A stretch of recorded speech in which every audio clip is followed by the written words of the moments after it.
Hello and welcome to Round 14, 2024 AFL Oddities. Thank you so much guys for leaving comments on the community tab.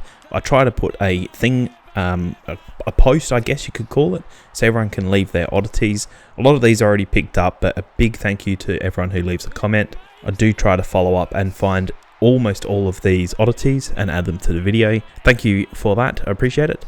I guess, yeah, the first oddity is North Melbourne blowing a 54-point lead in the third quarter to lose the game by 1. There's probably a few decisions there that you could have argued. That 50-metre penalty that wasn't paid and Nick Dacos throwing the ball. You can't go back, the umpire can't see that sort of stuff in the moment. But either way, two decisions there the umpires probably got wrong. But overall, that is still, a 9-goal turnaround. You lost a 9-goal lead. So no sympathy there. You just shouldn't blow that sort of bigger lead. It's just unbelievable.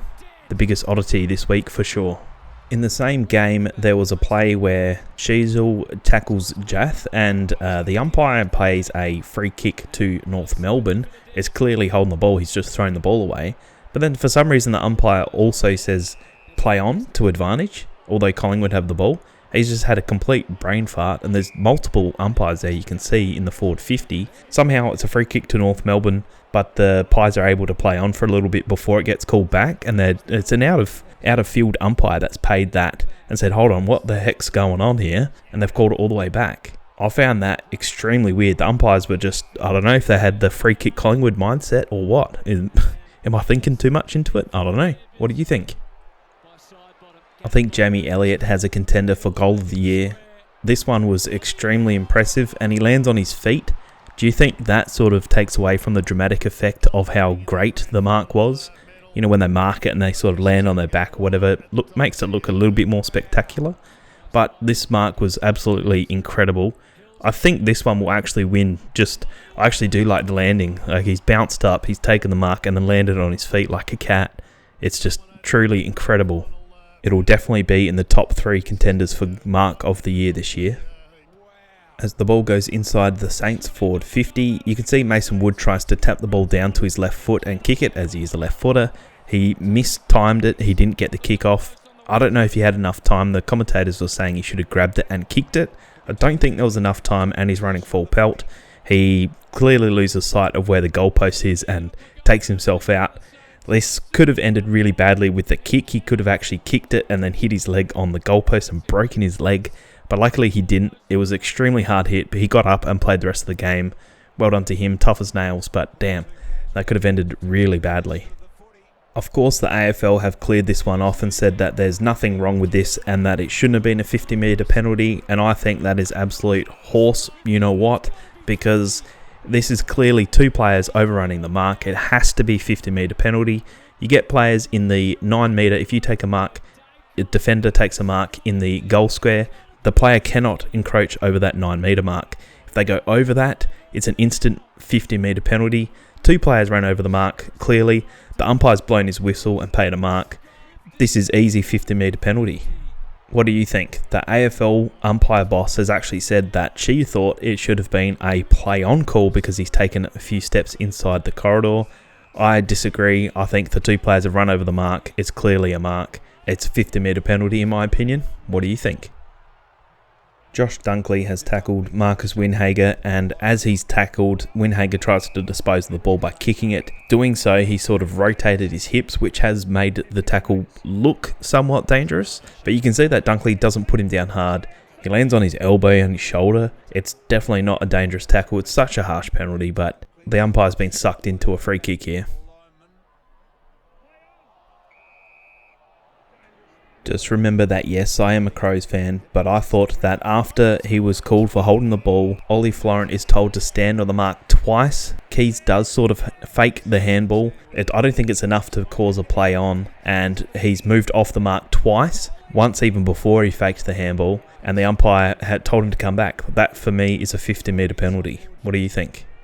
As Golden tries to evade Chase Jones, he's tackled and he should have been holding the ball, but the ball goes over the boundary line. I hate that you can use the boundary line as a safety net to get out, but if you tap the ball out, it's deliberate, out of insufficient intent to keep the ball in. But if you're tackled and use the boundary line to get out, should still be holding the ball. He had prior opportunity to get rid of the ball. Why is the boundary line a safety net that he can just cross over and it's not holding the ball? I think this is a bad thing. I think the AFL have to change this next year because it happens quite often and it's quite frustrating. The tackler needs to be rewarded.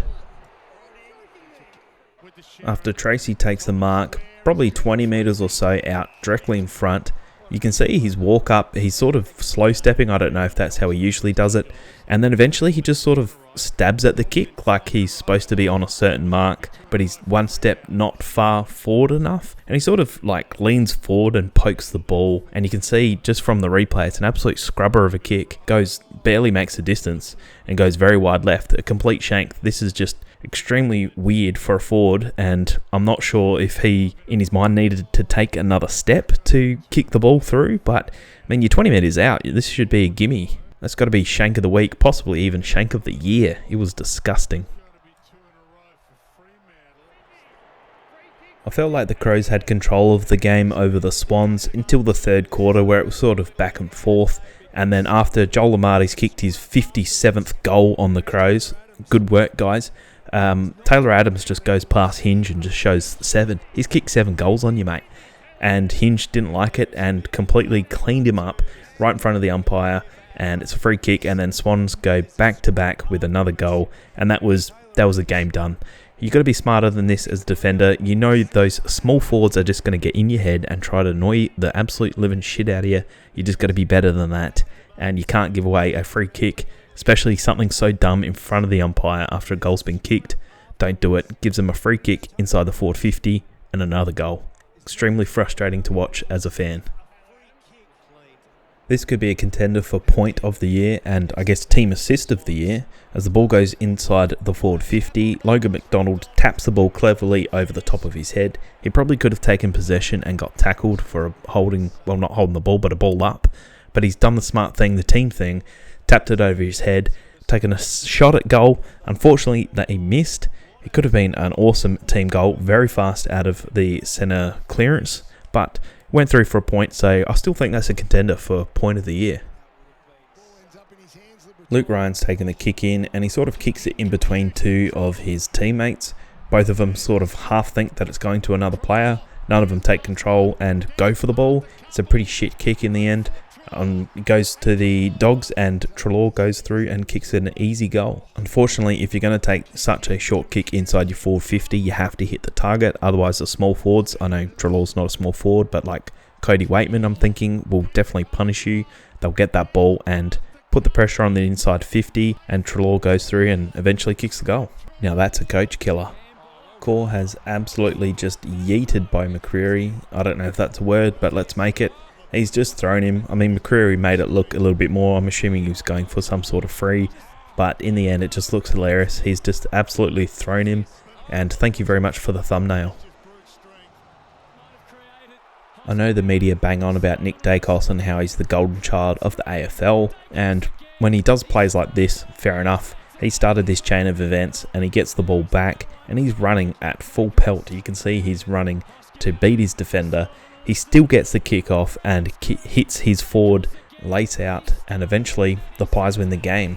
This was a very important moment in the game and an awesome individual and team play. I don't know if Bailey Dale convinced the umpire that he actually bounced this ball or what. He looks like he's about to, but he doesn't. And in the end, he runs about 30 metres without the umpire calling anything. Every defender's allowed to do it, but apparently the forwards are not. Isaac Rankin.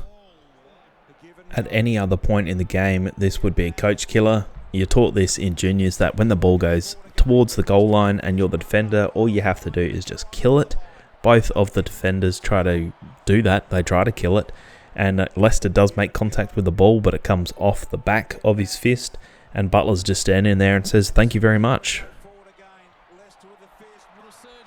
This chase down tackle by Will Day was pretty cool to watch. You could see that he was starting in the defensive 50. He's moved forward thinking they're going to get the ball inside the centre square. They don't, but then he just doesn't give up the chase. Instead of jogging back trying to help his defence, you can see the ball gets very close to him, turns the jets on and runs down Ralph Smith, which is no easy feat, I will add. For me, that was the defensive play of the week. Just a quick one, but you can see that Mitch Owens gets the ball. He tries to handball it to his teammate, but he's just handballed it straight in the face of Riley Bonner. Those ones can really hurt on a cold night. As Bramble puts the ball inside the forward 50, the ball goes over the pack mark and it bounces perfectly for Gallagher, who just takes a shot mid-air, Jackie Chan style as they say, and it goes through for a goal. It won't make goal of the year, but it is an awesome goal. Marcus Bontempelli was awesome in this game, and as you can see with this goal here, it's just a brilliant individual effort. He beats two defenders, one of them who is an All-Australian defender, one who probably should be if he hasn't already. And he just goes through, just keeps his feet. It's important when you're getting tackled or harassed to keep your feet. He stands up and kicks an awesome goal. After Dan Butler takes a mark, he does look like he plays on. He takes a step off his mark. Unfortunately, the defender's right there in Dane Zorko. The umpire does the right thing and says play on. I do agree with him on this case. And play on is an easy tackle for Zorko and an easy free kick for him. It's just a little unusual for someone like Dan Butler, who is now a veteran in the game.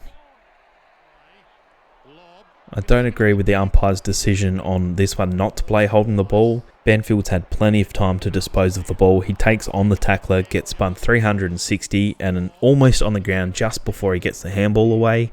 I thought with the new ruling, this was the sort of stuff they were getting rid of. For me, this should have been holding the ball. This is another umpire decision that I thought went Collingwood's way. As you can see, Isaac Quainer has pushed his opposition when he's going up for a mark. That's an easy call for the umpire for front on contact. He's made no genuine attempt to try and mark the ball. He's just pushed his defender out of the contest and obviously injured another player because of what happened. I thought this was an easy call for the umpire and it went missing yet again.